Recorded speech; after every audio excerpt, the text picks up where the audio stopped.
Hey guys बंधु माने आज आम क्रियार आउ एक क्लास आउ गोटे कॉन्सेप्ट गोटे नुआ जिनस जानिबा चेष्टा करबा आउ गोटे श्रेणी विभाग को आमे डिस्कवर करबा। ओके हमर आजिर आलोचनार विषय हला सकर्मक अकर्मक द्विकर्मक क्रिया दैट इज योर 3 नंबर श्रेणी विभाग। आगुरु दुईटा क्लास आमर सरी सारी क्रियार सेटा होची एकक यौगिक समापिका असमापिका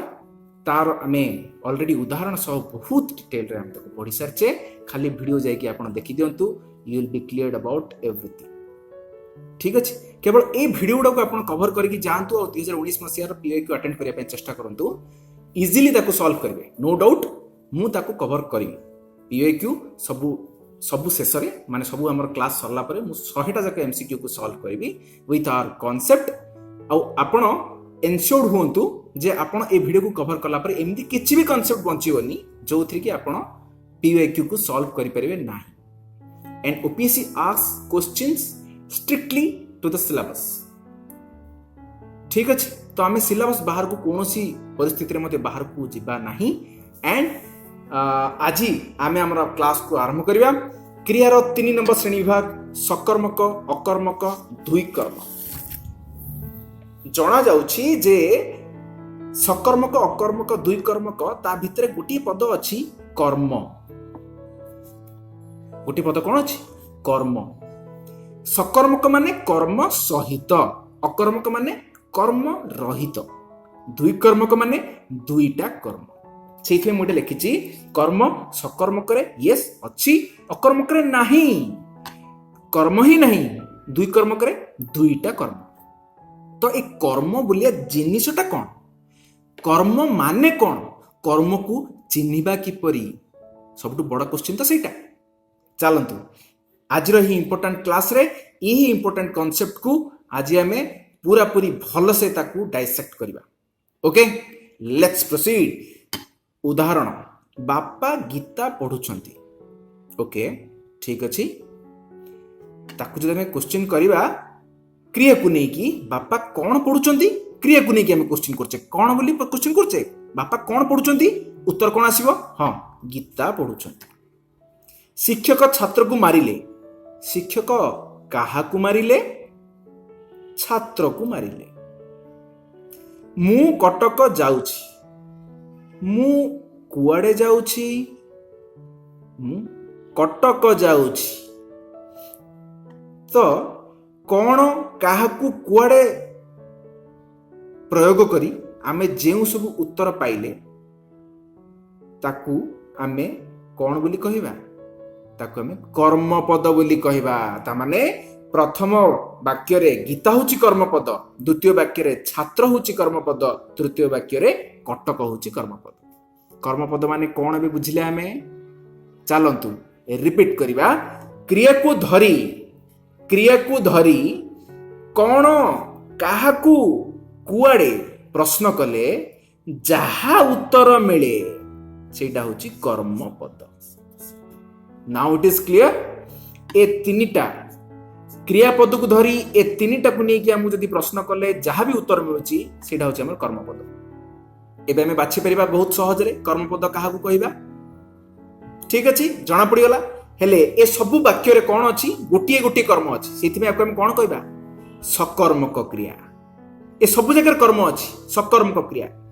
किंतु एटा दुई कर्म कहि परिबनि काहे कि ना गोटिए गोटिए कर्म अछि ना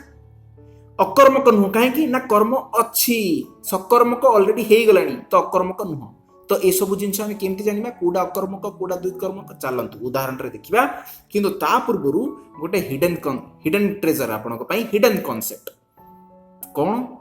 ई किछि उह्य कथा अछि कि आ भितरे हां उह्य कथा अछि बहुत गभीर कथा अछि कोन सेटा देखिबा। चलंतु हिडन कांसेप्ट हला एया जे अकर्मक क्रिया सकर्मक हे परिबो। We can convert the सकर्मक क्रिया again to द्विकर्मक that is possible।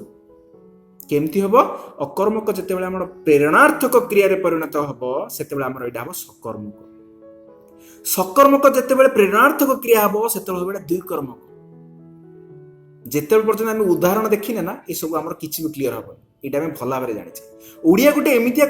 जिनस ओडिया गोटे एमतिया सब्जेक्ट ये जहाँ भी आम क्वेश्चन करुचे इभेन आम पीएक्यू कला बेले कि हो कि परीक्षा भी आम क्वेश्चन सॉल्व कला बेले हो सब व्याकरण कॉन्सेप्ट को गोटे वाक्य द्वारा लिंक करदेव देखिए से सब जिन आपको बहुत सहज हो चलतु या हिडन कॉन्सेप्ट को आम वाक्य द्वारा लिंक करके देखा केमती हो पार ओके एग्जांपल कौन देला उदाहरण रे मुनेली गोटे सेंटेंस सेटा हला पुओटी खाइला इथे कर्म अछि कि ये तो हला कर्ता ये तो हला क्रिया कर्म काई कर्म तो नहीं देन इट इज कॉल्ड अकर्मक कर्म ही नहीं अकर्मक माँ पुओ को खुआइले माँ पुओ को खुआइले कौन हला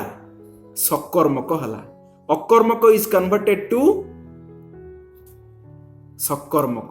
केमती हला ना खाइला पदटा देख पिला माने कौन होईची ये कौन होईची प्रेरणार्थक होईची खाइला खुआइला प्रेरणार्थक माने कौन जणे अन्य अन्य जनक द्वारा कार्य कराइले ताको हम प्रेरणार्थक बोली कहूचे प्रेरणार्थक धातु रे हम एटा ऑलरेडी डिस्कशन करि सारचे एबे आपण देखंतु केमती प्रेरणार्थक हला खाइला किए जणे खाउतला किंतु खुआइला जेतले आसला किए खुइला जणे अन्य जनक द्वारा कार्य कराइला माँ पुओ को खुआइला जेतले एटा प्रेरणार्थक हला अकर्मकटा सकर्मक हेगला पुणी सकर्मकटा दुई कर्मक हेछि देखंतु पुणी प्रेरणार्थक हेतिबो निहाती भाबे केमती हला माँ पुओ को भात खुआइले पुणी प्रेरणार्थक हला दुई कर्म केमती हला कौन माँ कौन खुआइले भात खुआइले गोटिए कर्म माँ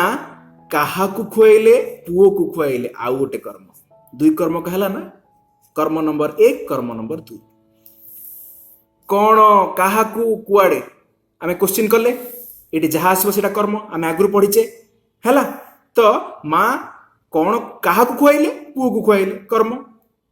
जना पड़ी भितर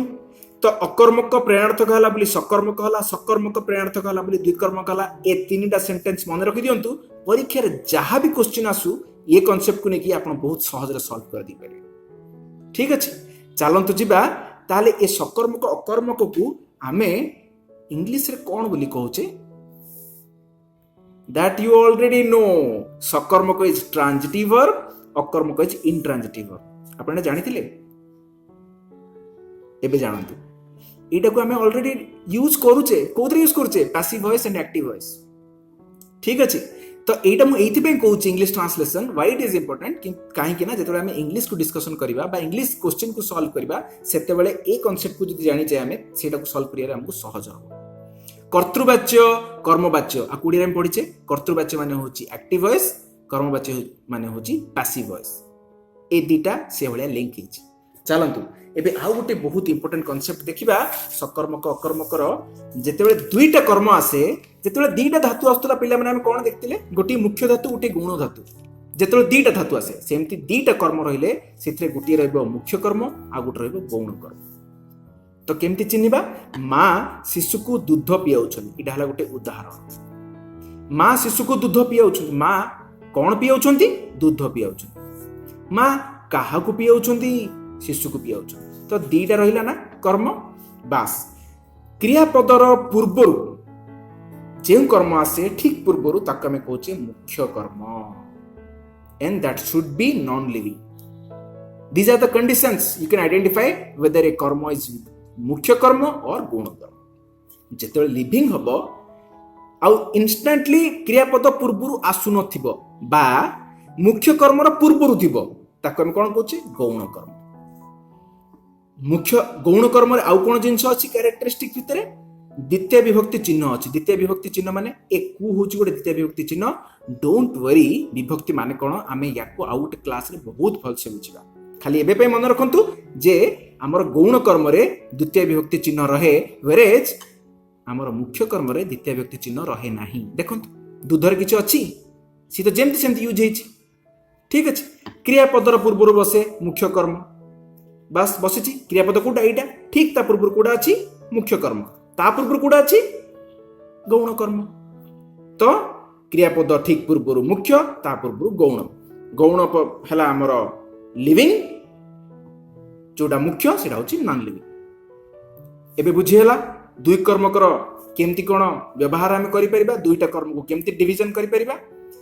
प्लेलिस्ट आउरी बहुत गुड़िए वीडियो अच्छी जोड़ा कि आपंकर ओडियार व्याकरण कनसेप्ट को बहुत भल से बुझे साहाय्य कर आपंकर परीक्षा क्वेश्चन को सॉल्व करने बहुत सहज हम 2019 मसीहार क्वेश्चन आप उठेकी देखिए से सब क्वेश्चन को आप बहुत सहज सॉल्व करेंगे if you have any queries and any doubt आउ आप जब अन्य किसी कॉन्सेप्ट ऊपर किसी वीडियो चाहते you can comment in the comment section okay till then you take very good care of yourself and God bless you all thank you